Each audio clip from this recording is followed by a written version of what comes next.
शंकर, अनादि भैया, आस्था ऐसे भागकर क्यों चली गई? मैंने कुछ गलत तो नहीं कह दिया ना? गलत नहीं रे छोरे, तो एकदम सच बोल गया। एक बाल विधवा को विधवा कह दिया।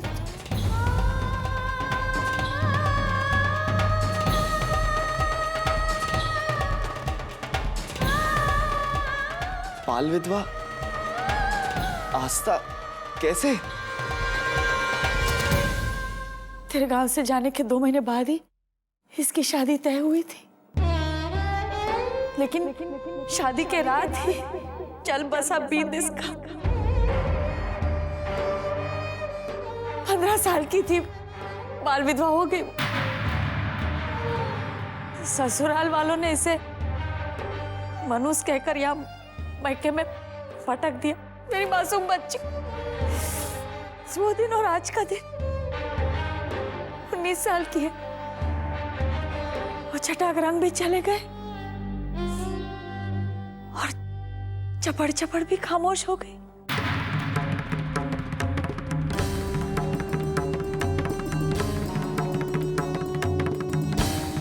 जिसकी जिंदगी में कुछ नहीं होता, उसकी आवाज कैसे निकलेगी? मौसी, जो आस्था के साथ हुआ गलत हुआ, लेकिन अब हम जो आस्था के साथ कर रहे हैं ना, वो और भी ज्यादा बुरा है।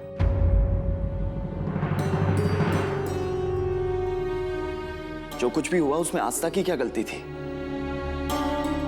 19 साल की उम्र, यह भी कोई उम्र होती है? उसे भी हक है जीने का। हम क्यों उसकी जिंदगी बेरंग कर रहे हैं? बस।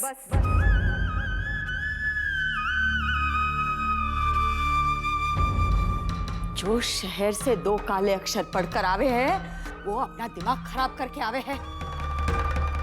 तो आस्था के बचपन का साथी है, मेरी सहेली सावित्री का बेटा है। इसका मतलब ये नहीं कि तू कोई भी हद पार करेगा और हम सुनते जाएंगे।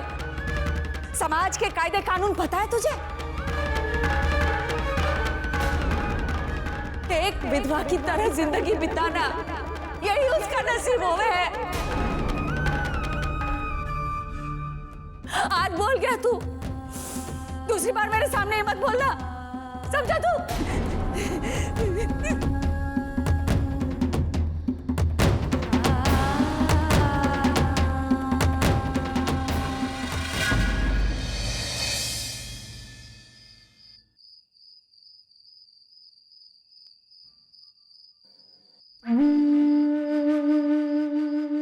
शंकर भाई जी इतनी रात को?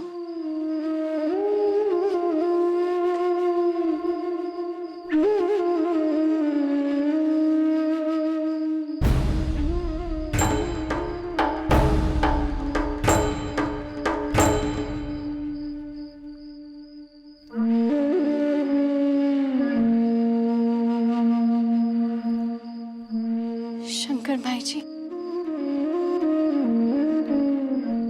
अनामिका भाभी सा की तस्वीर देख रहे हैं ना? वो मैं जब आप उनसे इतना प्यार करते हैं तो क्यों आधी रात को छिपा कर उनकी तस्वीर क्यों देख रहे हैं? वापस ले आइए ना उन्हें। अब कुछ नहीं हो सकता, बहुत देर हो चुकी है। मैं ही मूर्ख हूँ जो पुरानी यादों को कुरेदता रहता हूँ। अब सब कुछ खत्म हो चुका। और अगर आप एक बार... मैं इस बारे में और कोई बात नहीं करना चाहता। रात बहुत हो गई है बिन्नी, तुम जाओ और सो जाओ और इस बात को यही भूल जाना।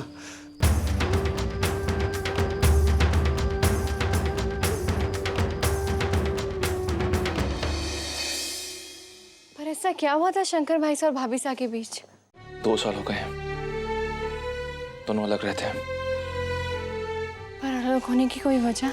अनामिका भाभी बहुत पढ़ी लिखी थी। हमारे रबाड़ी समाज में बहुत कम लड़कियां इतना पढ़ लिख पाती हैं।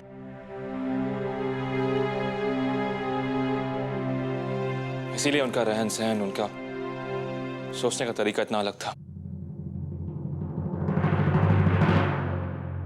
भैया और भाभी मिले, दोनों में प्यार हुआ। और परिवार की मर्जी के खिलाफ दोनों ने शादी कर ली। और फिर वही हुआ जो इन हालत में होता है। अनामिका भाभी माँ के परंपरागत तरीकों में रम नहीं पाई और माँ को अनामिका भाभी की नई सोच से एतराज था, इसीलिए उन दोनों को अलग होना पड़ा।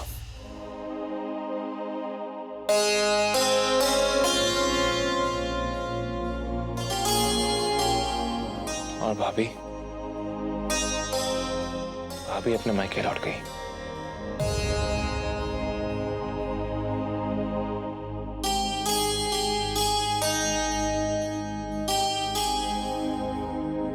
कभी किसी ने उन्हें समझाने की कोशिश नहीं की? उन्हें वापस लेकर क्यों नहीं आए? क्योंकि माँ नहीं चाहती थी कि वो इस घर में आए।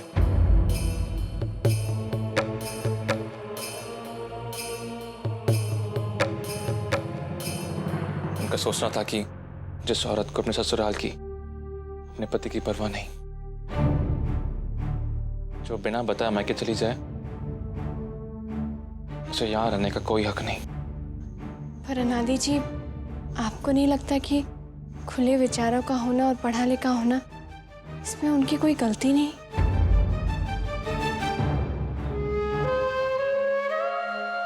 हमें तो ऐसा लगता है जैसे अनामिका भाभी को कोई समझा ही नहीं। अनामासा को अनामिका भाभी पसंद नहीं थी, पर शंकर भाई साहब का क्या? वो तो उनके बेटे हैं ना। उनकी खुशी, उनकी जिंदगी का क्या? हम अभी देख कर आ रहे। अनामिका भाभी साहब की तस्वीर लिए, आंखों में दर्द लिए बैठे थे वो। इससे अनामिका भाभी साहब का वापस लौटाना बहुत जरूरी है। देखिए, मैं भी चाहता हूं कि शंकर भैया खुश रहें, लेकिन शंकर भैया, अनामिका भाभी और माँ का जो त्रिकोण है वो काफी टेढ़ा है। इसलिए मैं आपको भी यही सलाह दूंगा कि आप इस मामले में ना पड़े।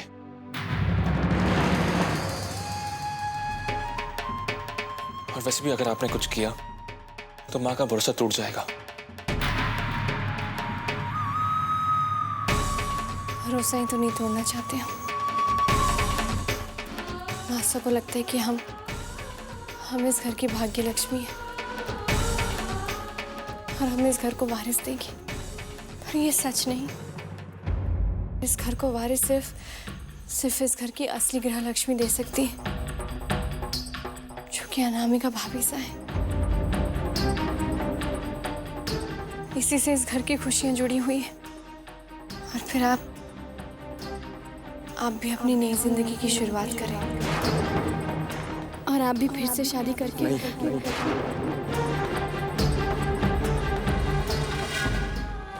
हमें जिंदगी एक बार मिलती है, हम शादी भी एक बार करते हैं।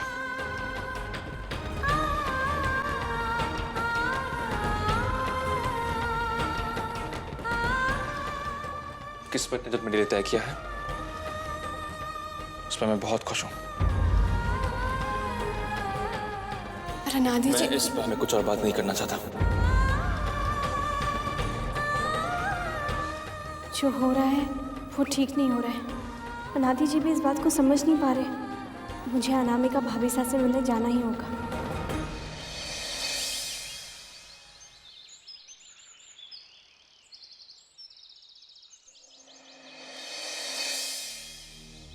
सुशांत, ये क्या कर रहे हो? क्या कर रहा हूं मतलब? तुम्हारी मदद कर रहा हूं और क्या। तुम्हें याद है बचपन में तो हम हर काम साथ में किया करते थे। वो बचपन की बात थी सुशांत, इस बात को 7 साल बीत चुके हैं और तुम्हें मेरे कपड़ों को नहीं छूना चाहिए। तुम्हारे कपड़े? क्यों? तुम्हारे कपड़ों में क्या अंतर है? जैसे बाकियों के कपड़े वैसे तुम्हारे कपड़े। अंतर है सुशांत, एक विधवा के कपड़ों को नहीं छूना चाहिए। उसके कपड़े तो क्या, उसकी परछाई तक को नहीं छूना चाहिए। यही समाज का दस्तूर है। आस्था, जी माँ।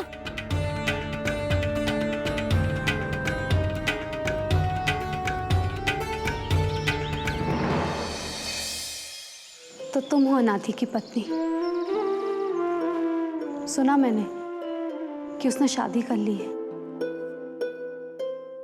अच्छी है पसंद, बहुत सुंदर हो तुम। कहो कैसे आना हुआ? भाभी साहब, हम उम्र में और रिश्ते में आपसे बहुत छोटे, पर हम बड़ी हिम्मत कर कर यहाँ आए, सिर्फ आपसे ये कहने की कि घर वापस लौट आइए। शंकर भाई साहब के मन की बात जानते हैं हम, बहुत प्यार करते हैं वो आपसे। कौन है बिटिया?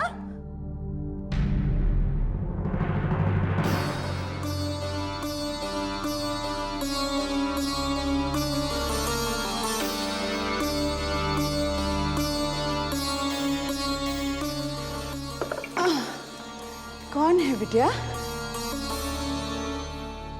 माँ, ये अनादि की पत्नी है। खुश रहो। क्या बात है? 2 साल में तो उन्हें हमारी याद नहीं आई, आज कैसे याद आ गई? उस घर को भाभी साहब की बहुत जरूरत है। अच्छा, जरूरत है।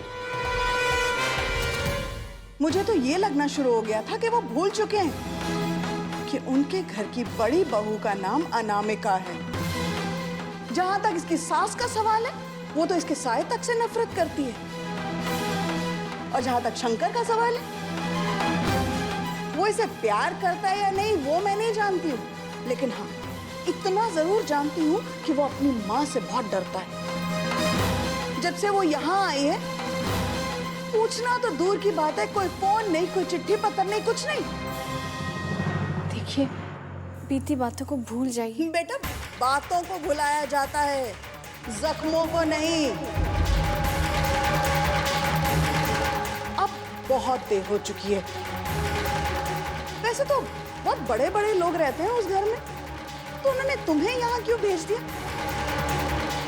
हम घर में सबसे छोटे जरूर हैं, और हम भी तो उस घर के सदस्य हैं ना। और मैं इसकी माँ हूँ।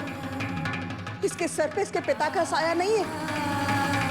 उसका भला बुरा सोचना मेरी जिम्मेदारी है, और इसका फैसला मैं ले चुकी हूँ। ये उस घर में वापस नहीं जाएगी जहाँ पे इसका पति इसे रोकने तक की हिम्मत न रखे। हाँ, तू चुप कर।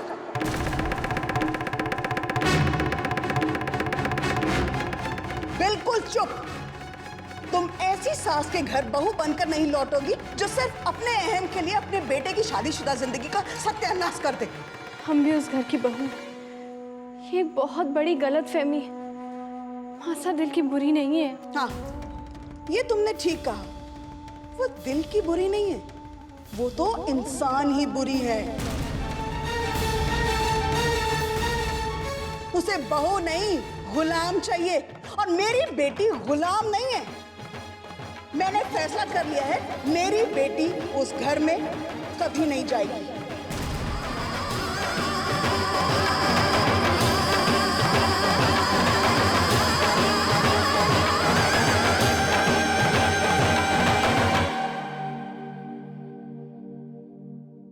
बड़ी देर लगा दी। कहा था सिर्फ मंदिर जा रही है। मंदिर? इतनी देर थोड़ी ही लगती है कि अब तक लौट नहीं आई। मंदिर तो बड़ा पास में है। कहाँ रह गई है? हाँ, अब समझी। क्या समझी रे? अरे भाभी सा, आप तो बिल्कुल सठिया गए हो। मंदिर के पास वो चाट वाले की दुकान है ना, वहाँ इमली की चटनी के साथ चाट खा रही होगी। हाँ, अब तो जानती है खट्टा खाने को कब मन करता है। कहीं खुशखबरी तो नहीं है? एक ही रट लगाए रखती है। उम्र का तो लिहाज कर। बड़ी देर लगा दी बेटी। कहाँ रह गई थी? मासा, वो मैं। हाय, कुछ खट्टा मीठा खाने का मन कर रहा है। इमली ला दूं? चुप मर।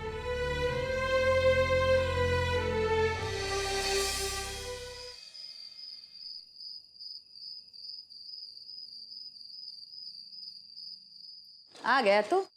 अरे बहू, अनादि आ गया, हाथ मुंह धुला दे।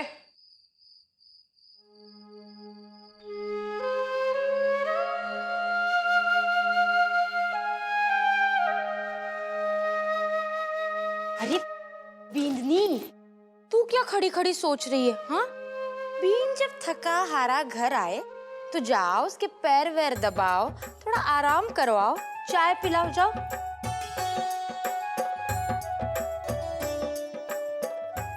प्यार से दबाना पैर। हाँ,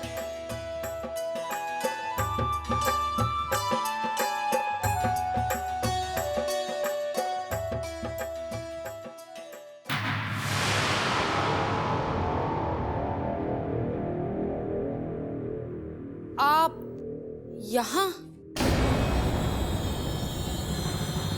भाभी साहब, भाभी साहब, अरे क्या हुआ, क्यों चिल्ला रही है इतना? देखो तो कौन आया है।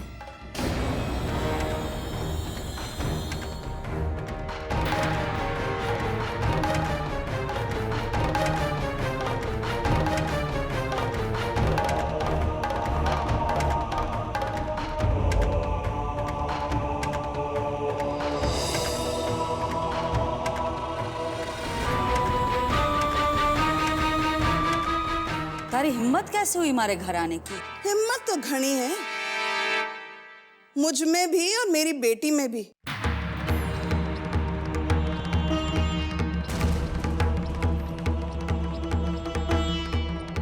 पर तू फिक्र ना कर, यहाँ मिलने या सुलह सफाई करने नहीं आई हूँ, ये देने आई हूँ तलाकनामा, तेरे बेटे शंकर और मेरी बेटी अनामिका के तलाक का।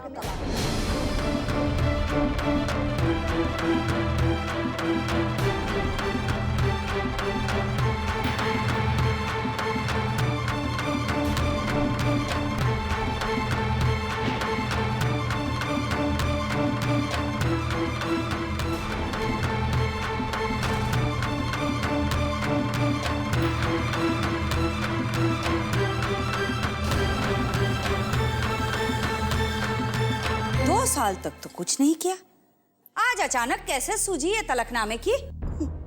जब तक तुझे कुछ नहीं सूझी थी तो मुझे क्या था, पर जब तूने अपनी बहू को ही मेरे घर भिजवा दिया मेरी बेटी को समझाने की कोशिश करने के लिए, तो मुझे तो यहाँ आना ही पड़ा ना।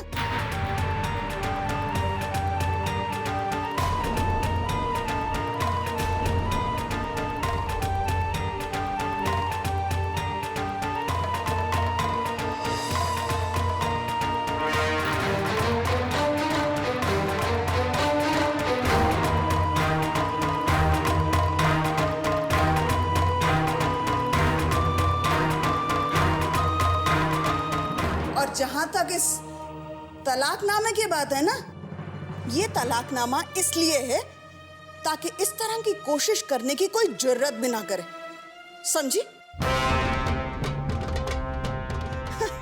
वैसे चाल तो तूने बड़ी अच्छी चली माया।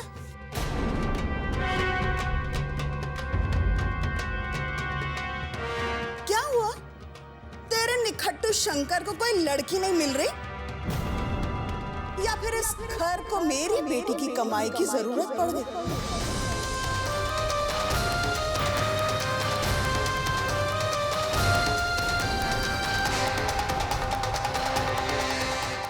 अरे बातों बातों में खुशखबरी देना तो भूल ही गई। मैंने अपनी बेटी के लिए एक बहुत अच्छा वर ढूंढा है।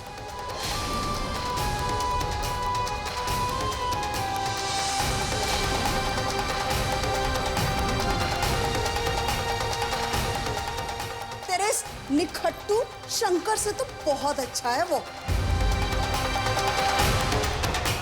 वैसे तो तेरा बेटा किसी लायक नहीं है, ना अच्छा कमाता है, ना मेरी बेटी को अच्छे से रख सकता है, लेकिन अगर दो शब्द लिख सकता हूँ ना, तो उसे इस तलाकनामा पे दस्तखत करके घर भिजवा दे।